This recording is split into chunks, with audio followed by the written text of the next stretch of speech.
Hello, guys, welcome to Psych Minds. If you have not subscribed yet, do subscribe. We are reading Freedom from the Known by J. Krishnamurti, chapter 14. The burdens of yesterday, the quiet mind, communication, achievement, discipline, silence, truth, and reality.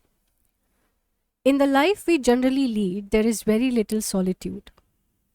Even when we are alone, our lives are crowded by so many influences, so much knowledge, so many memories of so many experiences, so much anxiety, misery, and conflict that our minds become duller and duller, more and more insensitive, functioning in a monotonous routine. Are we ever alone, or are we carrying with us all the burdens of yesterday?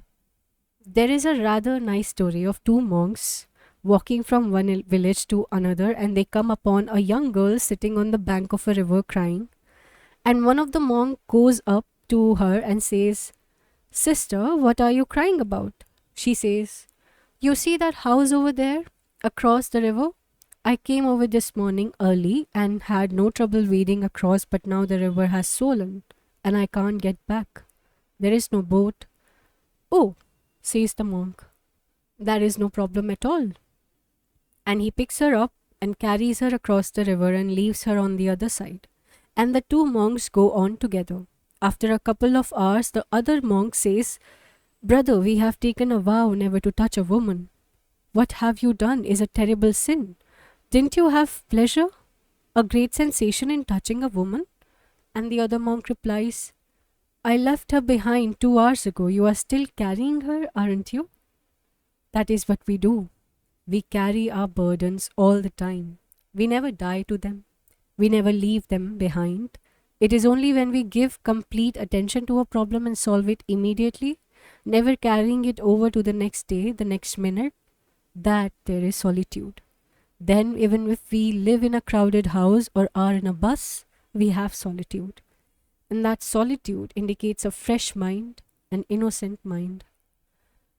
To have inward solitude and space is very important because it implies freedom to be, to go, to function, to fly. After all, goodness can only flower in space just as virtue can flower only when there is freedom. We may have political freedom, but inwardly we are not free, and therefore there is no space, no virtue. No quality that is worthwhile can function or grow without this vast space within oneself. And space and silence are necessary because it is only when the mind is alone, uninfluenced, untrained, not held by infinite varieties of experience, that it can come upon something totally new. One can see directly that it is only when the mind is silent that there is a possibility of clarity. The whole purpose of meditation in the East is to bring about such a state of mind, that is, to control thought, which is the same as constantly repeating a prayer, to quieten the mind, and in that state, hoping to understand one's problems.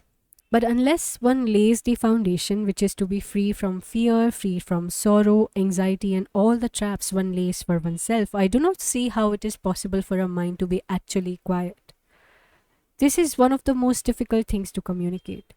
Communication between us implies, doesn't it, that not only must you understand the words I am using, but that we must both, you and I, be intense at the same time.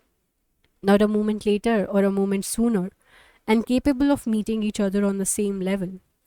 And such communication is not possible when you are interpreting what you are reading according to your own knowledge, pleasure, or opinions, or when you are making a tremendous effort to comprehend. It seems to me that one of the greatest stumbling blocks in life is this constant struggle to reach, to achieve, to acquire. We are trained from childhood to acquire and to achieve. The very brain cells themselves create and demand this pattern of achievement in order to have physical security. But psychological security is not within the field of achievement. We demand security in all our relationships, attitudes, and activities, but as we have seen, there is actually no such thing as security. To find out for yourself that there is no form of security in any relationship, to realize that psychologically there is nothing permanent, gives a totally different approach to life. It is essential, of course, to have outward security, shelter, clothing, food, but that outward security is destroyed by the demand for psychological security. Space and silence are necessary to go beyond the limitation of consciousness. But how can a mind which is so endlessly active in its self interest be quiet? One can discipline it, control it, shape it, but such torture does not make the mind quiet, merely makes it dull. Obviously, the mere pursuit of the ideal of having a quiet mind is valueless because the more you force it, the more narrow and stagnant it becomes. Control in any form, like suppression, produces only conflict. So, control and outward discipline are not the way, nor has an undisciplined life any value. Most of our lives are outwardly disciplined by the demands of society, by the family, by our own suffering, by our own experience, by conforming to certain ideological or factual patterns. And that form of discipline is the most deadening thing. Discipline must be without control, without suppression, without any form of fear. How is this discipline to come about? It is not discipline first and then freedom. Freedom is at the very beginning, not at the end. To understand this freedom, which is the freedom from the conformity of discipline, is discipline itself. The very act of learning is discipline. After all, the root meaning of the word discipline is to learn. The very act of learning becomes clarity. To understand the whole nature and structure of control, suppression, and indulgence demands attention. You don't have to impose discipline in order to study it, but the very act of studying brings about its own discipline in which there is no suppression. In order to deny authority, we are talking of psychological authority, not the law.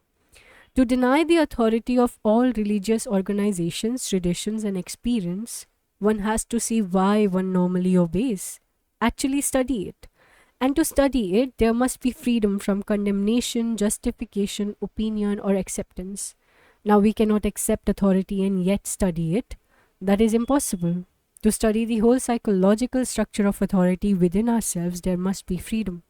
And when we are studying, we are denying the whole structure. And when we do deny, that very denial is the light of the mind that is free from authority. Negation of everything that has been considered worthwhile, such as outward discipline, leadership, idealism, is to study it. Then the very act of studying is not only discipline but the negative of it. And the very denial is a positive act. So we are negating all those things that are considered important to bring about the quietness of the mind. Thus we see it is not control that leads to quietness, nor is the mind quiet when it has an object which is so absorbing that it gets lost in that object. This is like giving a child an interesting toy. He becomes very quiet, but remove the toy and he returns to his mischief making.